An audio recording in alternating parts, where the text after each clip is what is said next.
Your service computation date, which is also known as your SCD, is a critical component of your federal work history. It affects many of your benefits and rights as a federal employee. Within the federal government, there are different service computation dates, and each one has a specific purpose. Because of the recent changes across federal agencies, more employees are becoming aware of issues and discrepancies with their service computation dates. In this video, we'll discuss the differences between the various service computation dates. We'll also point out some of the common errors with these dates, and we'll share some actions that you can take if you discover an error with your SCD. But before we dive into the details, welcome to the Money Briefing.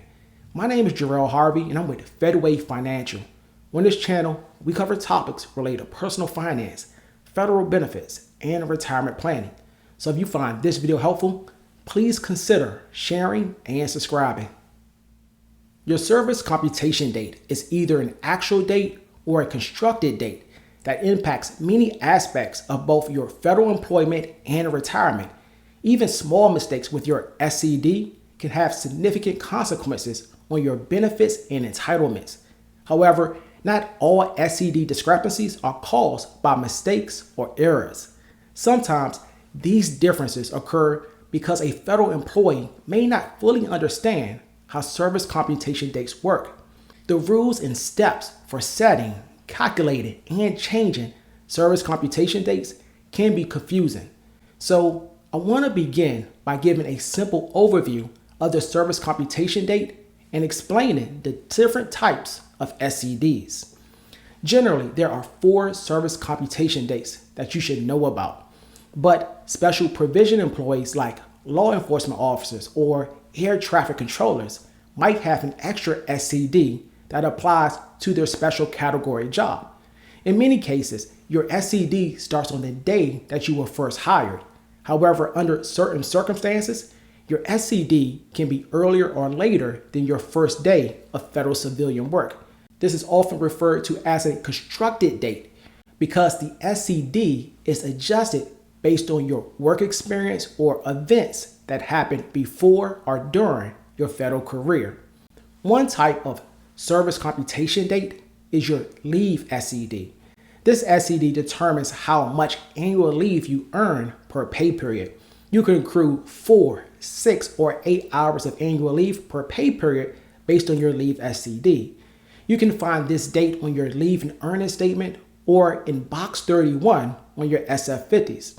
If you served in the military and have not retired, your time on active duty usually counts towards your leave accrual, even if you have not made a deposit through the military buyback program. However, most retired military members do not get leave credit for their uniform service, except in a few cases that are typically tied to actual service during periods of war. Another important service computation date is your retirement SCD. Many consider this the most important SCD because it tracks the credible service that counts towards your retirement eligibility. It also helps to determine the amount of your federal pension. For regular FERS employees, your retirement SCD is the only SCD that impacts your pension. Oftentimes, your retirement SCD will match your leave SCD, but there are various cases when these dates will differ. For example, you must first pay a deposit for any prior military service to count towards your retirement SCD. This process is often called buying back your military service time. Also, temporary work or any work where retirement deductions were not taken does not count towards your retirement SCD if the work started on or after January 1, 1989. However, non-deduction service performed before 1989 can count if you make a deposit. A few exceptions exist to the non-deduction rule, such as volunteer service in the Peace Corps or AmeriCorps, as well as some foreign service. Another factor that can affect your retirement SCD is a refund of your first retirement contributions. If you receive a refund of your first pension deductions, you must make a redeposit or repayment of those funds. for the service to count as credible time towards your retirement SCD. Additionally, if you ever leave your government job and later return, the gap between your two jobs would not count towards your service time. Instead, your service computation date will be adjusted so that it only covers periods that you actually work. The same rule applies if you take more than 6 months of unpaid leave in a single year. Your SCD will move forward by the amount of time you were away.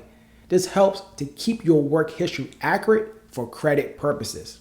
A third type of service computation date is the RIF SCD.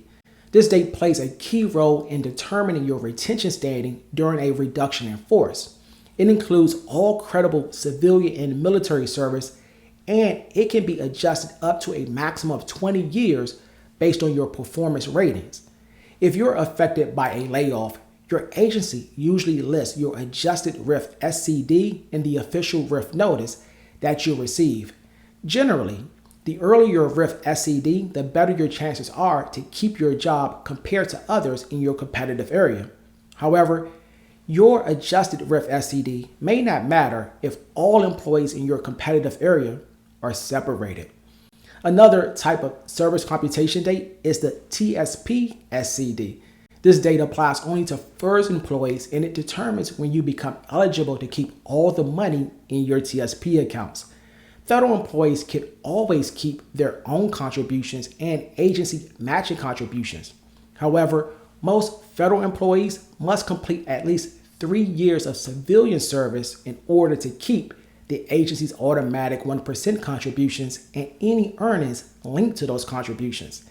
If you leave federal service before meeting the TSP vesting requirements, you will lose the automatic 1% contributions and any related earnings. Unlike some of the other service computation dates, the TSP SCD only considers your federal civilian service. At times, the differences between your SCDs are clear, but at other times, the difference between one or more of your service computation dates result from a discrepancy or error. Several factors can cause or increase the chance of errors. Some of the most common ones include errors related to prior military service, errors tied to prior federal service, especially temporary jobs or internships, errors involving refunds and redeposits, errors due to breaks in service or extended leave, errors from agency transfers, errors caused by misinterpreting rules, and errors in data entry. If you believe your service computation date is incorrect, the first thing that you should do is review your electronic official personnel folder. You should document your findings by writing a list of any discrepancies that you find and making copies of any proof that supports your claim, such as previous SF-50s, military service records, or records of prior federal employment. Next, you should reach out to your agency's HR via telephone and email to explain what's wrong and to describe the correction that you think is needed. Be prepared to provide any documentation or timeline of your service that supports your position. Getting in contact with HR and getting the issue resolved may take a combination of both persistence and patience. It could take weeks or months to get an SCD updated. Once the issue gets resolved, make sure to keep copies of any confirmation or correction. To help avoid errors, periodically spot check your electronic OPF when there's an action that affects your position, pay, or agency. If you are near retirement, also get an official retirement estimate that lists your credible service and projects your pension amount at retirement. Unfortunately, waiting until the last minute to check your SCD and paperwork or assuming HR has everything in order can cost you time and money. Many federal employees are surprised by how easily small discrepancies go unnoticed until they affect benefit eligibility and pension payments.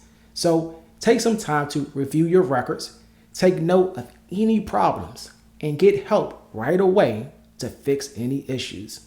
If you've received any value from this video, please click the like button. You can also subscribe to our channel to get more content like this. If you're interested in seeing how we help our clients at Fedway Financial get the most out of their money and federal benefits, please visit our website at www.fedwayfinancial.com or click on the meeting link in this video's description. Thank you for watching. We see you on the next Money Briefing.